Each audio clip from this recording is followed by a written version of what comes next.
Araw ngayong gawa ng Diyos, magdiwang tayo ng lubos,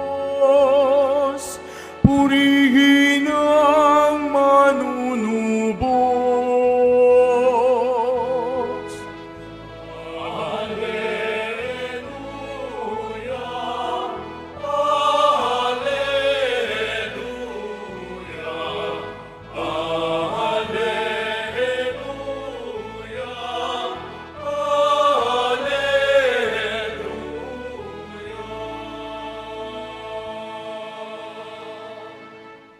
Sumainyo ang Panginoon. At sumaiyo rin. Ang mabuting balita ng Panginoon ayon kay San Juan. Papuri sa iyo, Panginoon. Noong panahong iyon, muling napakita si Jesus sa mga alagad sa tabi ng lawa ng Tiberias. Ganito ang pangyayari.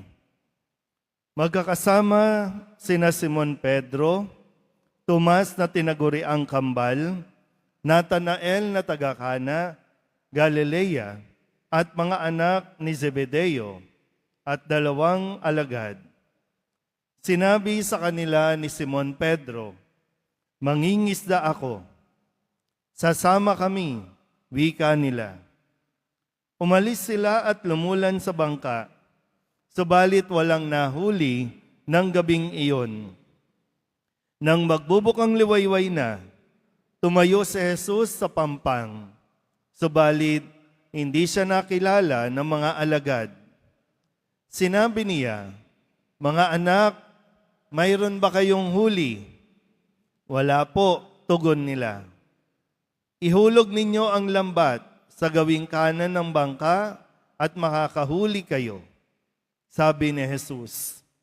Inihulog nga nila ang lambat at hindi nila ito mahila sa dami ng huli. Sinabi kay Pedro ng alagad na minamahal ni Jesus, "Ang Panginoon iyon." Nang marinig ito ni Simon Pedro, siya'y nagsuot ng damit sapagkat hubad siya at tumalon sa tubig.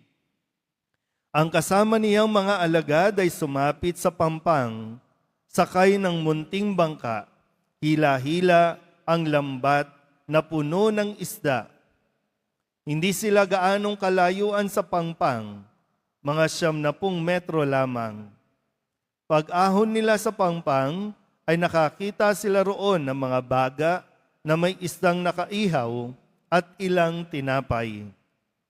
"Magdala kayo rito ng ilang isdang nahuli ninyo," sabi ni Jesus. Kaya't sumampa sa bangka sa Simon Pedro at tinila sa pangpang ang lambat na puno ng malalaking isda, 153 lahat.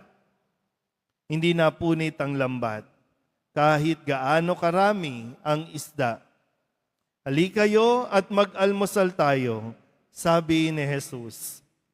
Isa man sa mga alagad ay walang nangahas magtanong sa kanya kung sino siya, sapagkat alam nila na siya ang Panginoon. Lumapit si Jesus, kinuha ang tinapay at ibinigay sa kanila. Gayon din ang isda. Ito ang ikatlong pagpapakita ni Jesus sa mga alagad, pagkatapos na siya'y muling mabuhay. Ang mabuting balita ng Panginoon. Pinupuri ka namin, Panginoong Hesukristo. Magsiupo po ang lahat. Isang magandang gabi po sa inyong lahat.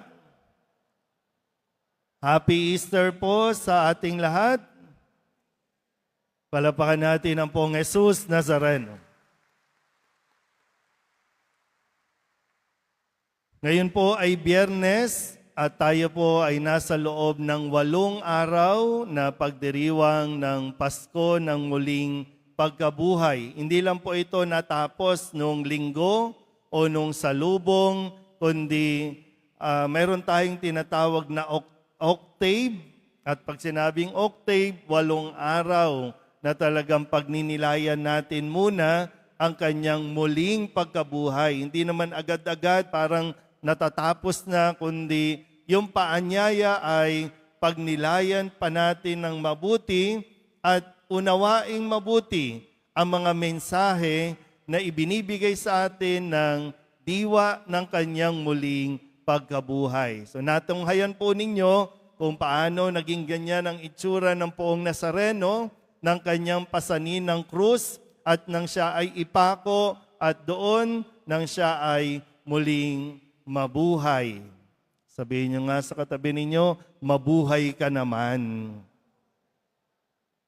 Ano ba? Tulog na o ano?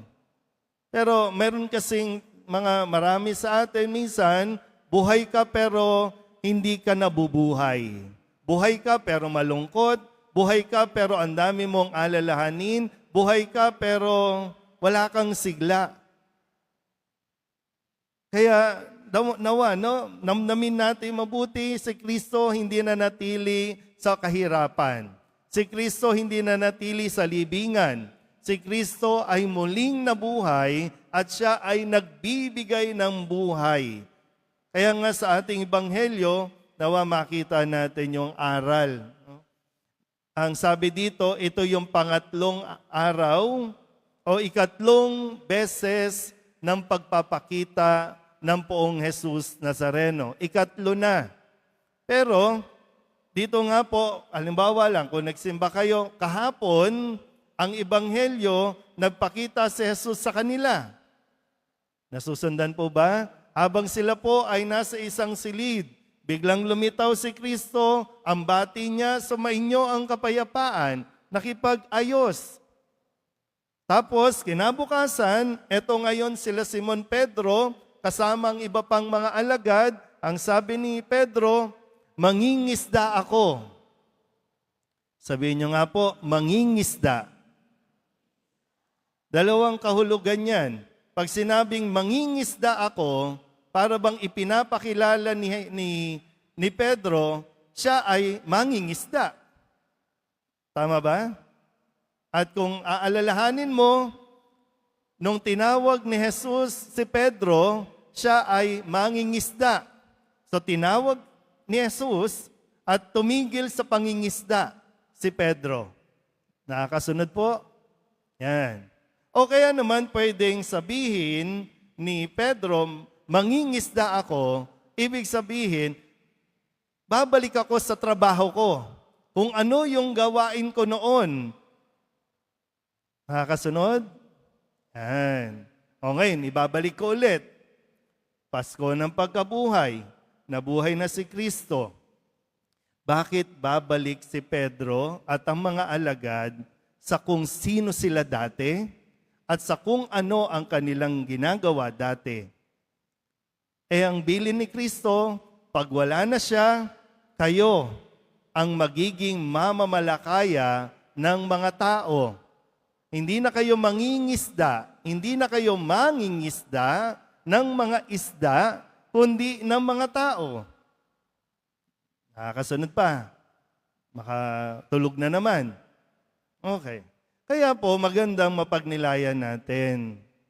Kung gusto mong pagpalain ka ng Poong Nazareno, pakinggan mo ang kanyang sinasabi sa iyo. Sundan mo kung ano ang paraan ni Jesus na sinasabi sa iyo at hindi yung babalik tayo sa dati nating paraan. Kaya mahirap po, no, na dasal tayo ng dasal, pero balik naman tayo ng balik sa kung ano at sino tayo bago natin na, yun nga lang ang tanong, naranasan niyo ba ang Poong Nazareno sa pagkabuhay? Naranasan mo ba? Kasi kung hindi, wala nga mangyayari. Kasi ang paanyaya, huwag ka nang bumalik sa dati. Ang paanyaya, magpatuloy ka na. Ituloy mo. Huwag pabalik, huwag paatras. Kundi pasulong tayo dapat. Sabihin nyo nga sa katabi ninyo, kaya mo yan. Babalik ko ulit kila Pedro sa mga alagad. Sa unang pagbasa, nagbago na sila eh. Yung dating mga tahimik, yung dating mga duwag, ngayon matapang na naninindigan na ipinapakilala si Kristo. Ipinapahayag ang mabuting balita. Eto na sila ngayon eh. Kasi tinawag sila muli ni Kristo nung magpakita si Jesus sa kanila na bumalik sa dating buhay. Eto kayo ngayon, wag na doon, eto. Kaya nga nang sabihin, di ba, sabi magdamag, wala silang huli. Kasi yun yung paraan. Pero nung sinabi ni Jesus, ihulog nyo sa kanan. At sinunod nila, di ba, napuno ng isda ang kanilang lambat. So kung gusto mo ng pagpapala, pakinggan mo ang Nazareno. Kaya mo yan. Harapin mo yung takot. Kasi dapat ngayon, mas matapang na tayo. Sabihin nyo nga ulit sa katabi ninyo, maging matapang ka. Hindi yung nakikipagsuntukan, hindi yung nakikipag-away, hindi yung nakikipagsabunutan, kundi maging matapang tayo sa pagharap at sa pagtupad ng ating responsibilidad. Kasi mahirap yung iyak tayo ng iyak, pagkatapos natin umiyak, babalik ka pa rin kasi alam mo yung natatakot ka, paano ko mabubuhay? Kasi ang inaasahan mo, naniniwala ka na kailangan kong bumalik sa taong hindi ko naman asawa para lang mabuhay. Babalik ka na naman, nagdiwang tayo ng Pasko ng pagkabuhay, babalik ka na naman sa pagsusugal, sa pagkakasino. Babalik ka na naman sa dating buhay. Babalik na naman tayo doon sa pagpili natin ng mga magnanakaw. Diba? Kaya nga, panawagan natin, diba? Katoliko naman siguro itong mga may-ari ng mga oil companies. Katoliko naman siguro itong mga marami nating mambabatas. Yun nga, natapos ang Pasko ng pagkabuhay, ang pagdiriwang nito, nabuhay na si Kristo. Kaso, Lunes na Lunes, balik na naman sila sa pagnanakaw. Sinabi na nga, huwag kang magnanakaw. Pero tayo naman, pili ng pili at kampi ng kampi sa magnanakaw. O ngayon, ano nangyari sa atin? Kaya pa ba? Nakakabili pa ba ng gasolina? Kanina, sabi ko, hindi ko alam kung matutuwa ako na ang luwag-luwag ng kalye ng Quiapo. Normally, masikip yan Biyernes kasi nga, hindi na kayang mamasada ng mga jeepney drivers. Kasi balik tayo ng balik sa paraan natin na para mabuhay kasi sayang naman po yung 1.5. Isang araw lang yan. Tapos sabi ko, nasaan yung mga electric vehicle? Na gusto nilang ipalit sa jeep, pero wala din yung electric vehicle. Naintindihan? Gusto ng Diyos umayos ang buhay natin. Pero wala tayong ginagawang pagbabago. Pilit tayong namumuhay sa dati. Ngayon, affected tayo lahat. Hindi ko nga alam kung tama ba yung observation ko? Maswerte pa yung mga walang trabaho kasi may ayuda. Pero kayong mga nagtatrabaho, kailangan yung magbayad ng tax para may pang-ayuda. Hindi ko rin maisip, di ba? Hindi pa nakakabili ng gasolina kasi nga may gera, so may stock, pero 150 na. Kasi ang iniisip nila, pag nagbukas, bibili na sila. Pero yung kinukuha na agad, yung pambili. Naiintindihan niyo ba? Kasi hindi tayo pwedeng biba Nazareno, tapos wala tayong ginagawang pagbabago sa mindset, sa pag-iisip. Babagsak lang dito, Lord, pabagsakin mo, tag-1,000. Ganun ba? Sipagan mo. Mahirap yung ayuda lang ng ayuda. Mga mambabatas natin, walang maibigay na solusyon, kundi ayuda. Sinong nakikinabang ng ayuda? Pasensya na po kayo, no? Pero kasi, ang daming gulay ang nabubulok ngayon. Ang daming farmers na naiiyak na lang kasi, di ba, hindi kumikilos. Dasal tayo kasi ng dasal, di ba? Lord, tulungan mo. Pero kailangan natin kumilos. Hindi mai-transport ang mga gulay.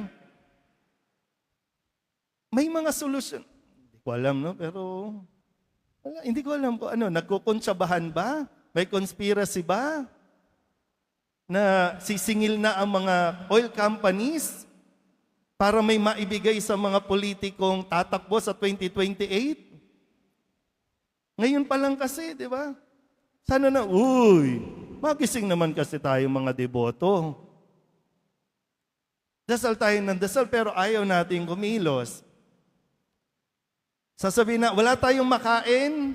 Ang dami nga nating tinatapon ng mga biyaya ng Diyos. Mayroong pagkain, nabubulok na nga eh. Kaso ayaw nating kumilos na pwede namang magpadala ng mga truck-truck, sasakyan ng mga sundalo, ng mga pulis, kunin yan, itadilhin, kaya lang, ayuda. Pera. Okay. Kanino ba? Balik yon. Ibibili nyo rin. Balik din sa kanila. Ay. Ano ba? Balik na lang ba sa libingan si Nazareno? Kasi hindi pa tayo namumulat eh. Pero yun nga lang, no? Talagang napakabuti ng Diyos kasi taon-taon gagawin natin ito hanggang sa mamulat ang bawat isa sa atin. Dahil kahit kailan, kahit ang tao nagpapabaya, kahit ang tao balik ng balik sa dati niyang pag-uugali, ang Nazareno patuloy pa rin na magpapakita para tayo bigyan ng kalakasan nang sa ganon mabuhay tayo ayon sa Panginoon. Sabihin nga ulit sa katabi, mabuhay ka na. Yan ang gusto ng Nazareno, mabuhay tayo, maging masaya tayo, mahirap mabuhay sa libingan, mahirap mabuhay sa kadiliman. Kaya sana po, muli no, magdasal tayo ng mabuti, magtulong-tulong tayo at makiisa tayo sa kung paano maiaahon ang bawat isa. Amen?